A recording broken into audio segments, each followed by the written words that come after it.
The Houston Rockets have now won their last 3 games, and one of the prime X factors has been no other than Alpi. This dude is on, kind of an insane run right now where he's becoming one of the best bigs in the NBA, and I feel like not a lot of people give him the attention that he really does deserve here. I mean, just look at this play versus Zach Edey, who, quite frankly, I know he's very young, but this dude, Zach Edey, is also a very good rim protector and also just a very good player overall. So we're going to get a little bit of a back screen here by Fred VanVleet. It's not going to be a full screen, but it's more just let him know that you're there, which will make him hesitate just for a second, because a lot of these times they think they have to switch everything that's already stapled into their mind. So watch as we get this little fake screen here. We're going to touch the backside and we're going to make him think this screen is coming. He's going to slow down his approach, and Alpi is able to get that contact from that left shoulder, and boom, and one, sound dumb. And what I wanted to do in this video specifically, guys, was break down Alpi's game, show you exactly how he was able to drop 32 points,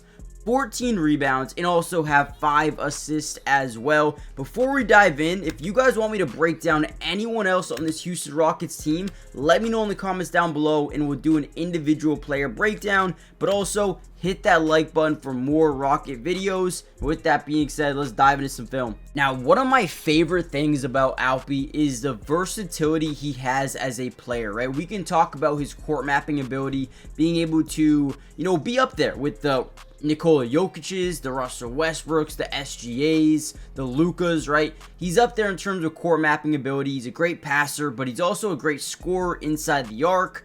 He's a great rebounder, but more importantly, his ability to stretch the floor. So watch this play. Amen Thompson is going to penetrate into the lane. Whenever you're able to get inside this restricted area here, right, that we're going to see some sort of rotation. Now, Zach Edey says, hey, I am the rim protector. Let me rotate back into this paint and help out with Jaren Jackson Jr., right? And instead of realizing that, hey, my dude over here, Alpi, he's a good shooter. He can shoot these threes. You got to account for him on every single possession. And right here, they don't. They leave him wide open and say, you know what? We don't really see you as a major threat from back there. But he gets it to go. Now, he's not a guy that's going to take 5, 6, 7 threes in a game. But if you leave him open, because you're kind of going to forget, because he's not out there too much taking these threes.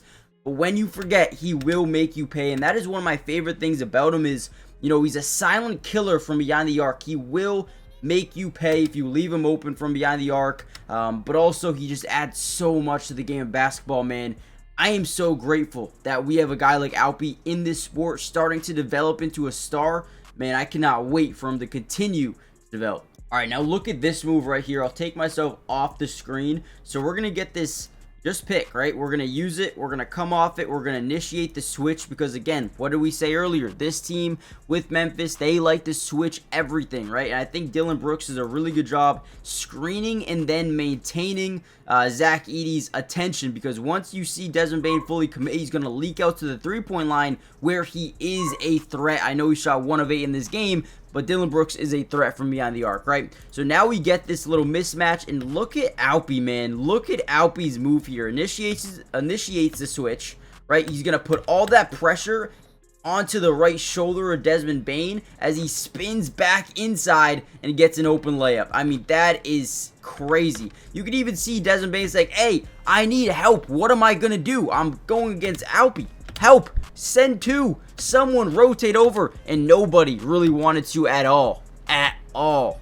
Let's go. All right, another really good play. Now, the Rockets I like too because 5 wide. They empty their sets, right? Spread everybody out and let Alpi cook. Whether it's driving into the lane this way, driving up front, wherever it may be, he's going to draw some sort of rotation because he is that good of a player. You don't see too many players be able to have the attention besides guys like Jason Tatum or LeBron James or Luka or Jokic, right? They are the ones that draw attention, but Alpi's getting right into that category. Drives into the lane, and boom, you see weak side rotation from Jaren Jackson. You see a fire or a blitz from the top of the key with Ja Morant. And now what that does is now you have shooters open pretty much everywhere, whether it be Amen Thompson, whether it be Fred VanVleet, who's at the top of the key. He turns, he spins, now he sees wide wide open. Fred VanVleet, who stopped, pop, open three, gets it to go. Beautiful job by Alpi, driving, drawing attention, getting the weak side rotation, getting the blitz from the top,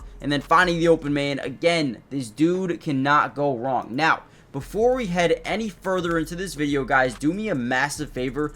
Hit that like button if you want more of these videos, but more importantly, subscribe to the channel, join the family. It's free, it doesn't cost anything to subscribe, and on top of that, we will be covering the Houston Rockets throughout the entirety of the season. Offense, defense, individual player breakdown for almost every single game. We got you guys covered. Join the family, and also comment down below, who do you think I should break down next for this Rockets team, or maybe do you want me to do another video on Alpi? Let me know. Now, Alpi is actually really good in transition as well, finding holes in the defense. And right here, what is the first thing that we notice, right? And let me actually adjust the screen. Keep in mind, we got, Amen Thompson taking number 3. He's out of the play. But as we go down even further here, we start to see Alpi down in the paint. And the big man, who's right here, is not really noticing it. He's trying to play the drive off the fast break, when in reality, he should be playing his man. Now, when the Rockets get out into transition, they have so many threats. And look at right here. This big man is trying to point switch with Desmond Bane. He doesn't even want to guard. He doesn't even want to guard Alpi. He's saying, hey, Desmond Bane, I'm sorry. You go deal with him right now. I'm not doing it. And then they end up getting a wide open dunk. The big man's pissed because he didn't want to guard him. I don't know who he's trying to guard because it's not anybody.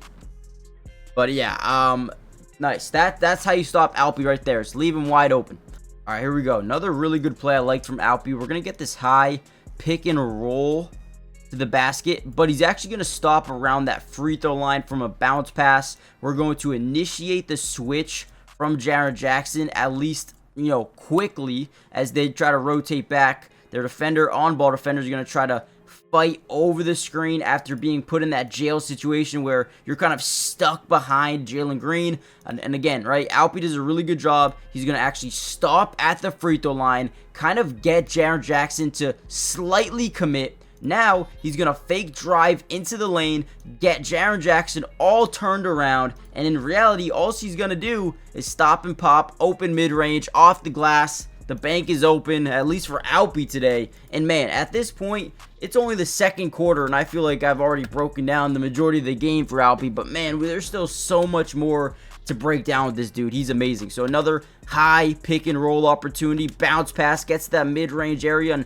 they like to do this a lot because Alperen Sengun, right, he is so good at shooting threes.